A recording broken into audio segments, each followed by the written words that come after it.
Most people seem to love the DJ Reed signing, and I think it's, by all accounts, a bargain. And we're getting a little bit into the what's next and speculating what we think that our guy Brad Holmes might change. The way things have been going, it feels like he's reacting to the context of where this team is. If that's the case, what change would you like to see him in terms of breaking his typical behavior? I talked about how I think this draft, he might draft more specific to position. I think he is loaded up on the talent. He's got to be comfortable where this roster is, looking to improve it, and he might have already done that in the secondary. But I think he might be targeting positions more for a couple of reasons. One, way fewer needs. And because of those needs that they have, they're deep. The draft is deep at edge rusher and defensive tackle. If you're picking at 28 and 60, which they are. And secondly, I think he's going to be looking for his next Christian Mahogany, and that is mid to late round guy that they think that they can develop. They don't need anything from right away, but they'll develop him to replace departing players. And you can't keep everybody when you draft as well as they have. And in 1 year, they're going to have guys do an extension will include Aiden Hutchinson, Jamison Williams, Brian Branch, and Sam Laporta. I don't think they're going to let Hutch walk. The other three, if they take a safety, a wide receiver, and a tight end in a mid to late round and see if they can develop one of them so that player that's due a contract, they can afford to let walk while they sign everybody else. Maybe they can fit them all under the cap, but who knows? Well, I think you've been very logical with your approach there. I appreciate that.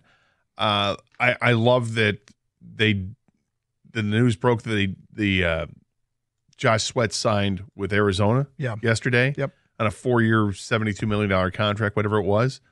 But Adam Schefter said at one point yesterday he's hearing the Lions are involved. Yep.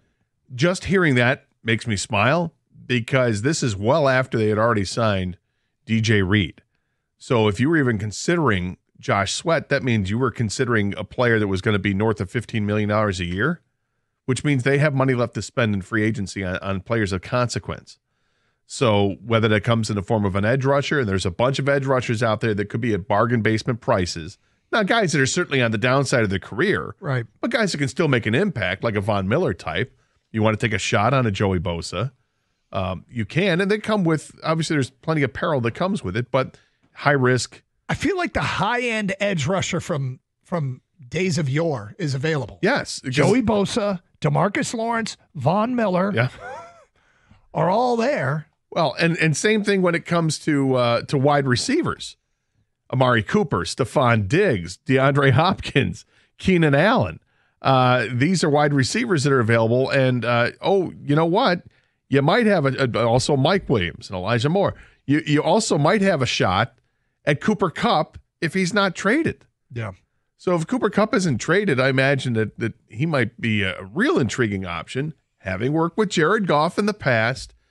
And if you're talking about a 1-year prove-it deal, that's a great candidate to have. You know what's crazy is a lot of people started draining the bank accounts yesterday, too. A lot of teams started draining the bank accounts, and that's why you get... That's the Vikings. Okay, so Tim Patrick, you just... a quarterback, but right. they sure beefed up the offensive defensive lines. You talk about the wide receivers that you just mentioned. Tim Patrick is there. They could bring him back. And then I've been talking about Nick Westbrook-Akine for days here.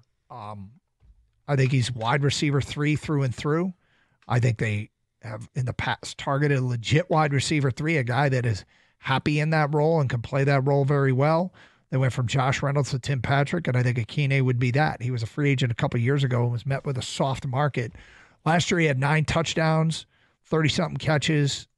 He had one 98-yard catch, which is pretty amazing because he only finished like 460 yards or something like that. One catch was 98 yards. You get 25%, 20% of your production on one catch.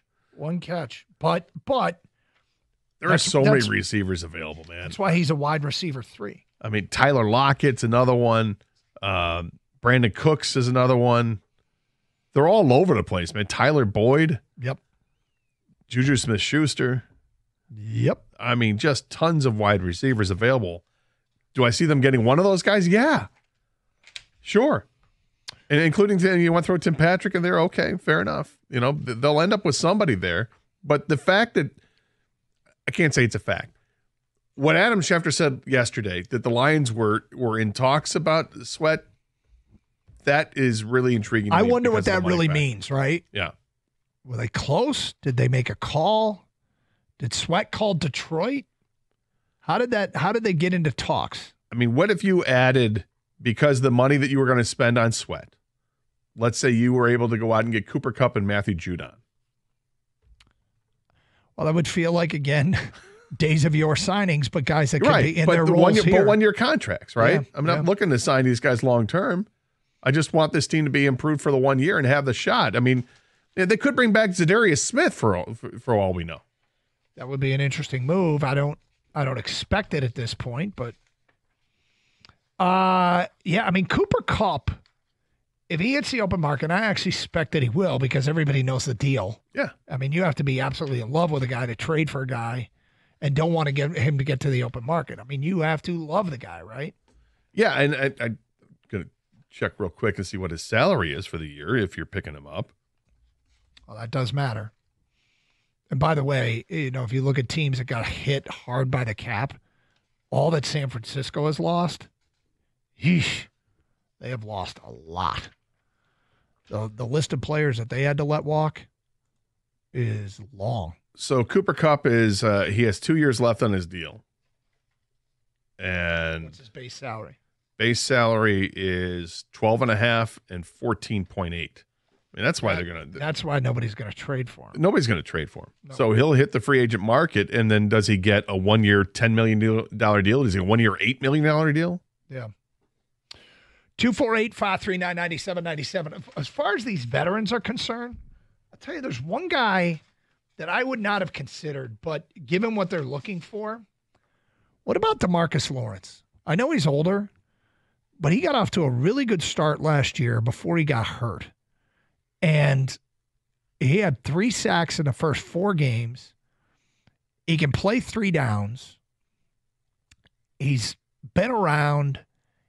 He's not perfect, but you're talking about a cheaper option veteran opposite of Hutch, that not everybody that has been hurt is going to be hurt again. And if he weren't hurt last year, he might have put up big numbers. It wouldn't be in their price range. So you have to kind of pick and choose where you're going to take your chances. And I think DeMarcus Lawrence might be an interesting alternative at the edge rusher. I don't have an issue with that. Don't you? No. I think there are so many. At this point, I feel like there are plenty of edge rushers that, yeah, sure, upgrade over what they had. Yeah. I just think that's the standard that I have to have is it an upgrade over what you had last year? Is DeMarcus Lawrence, can you count on him more than you were able to count on Marcus Davenport? Probably. And you brought Davenport back, but a real team-friendly contract. So if he's healthy, awesome. If he's not, okay, well, we're protected against that. And then you go out and get another edge rusher, like a DeMarcus Lawrence. That makes sense.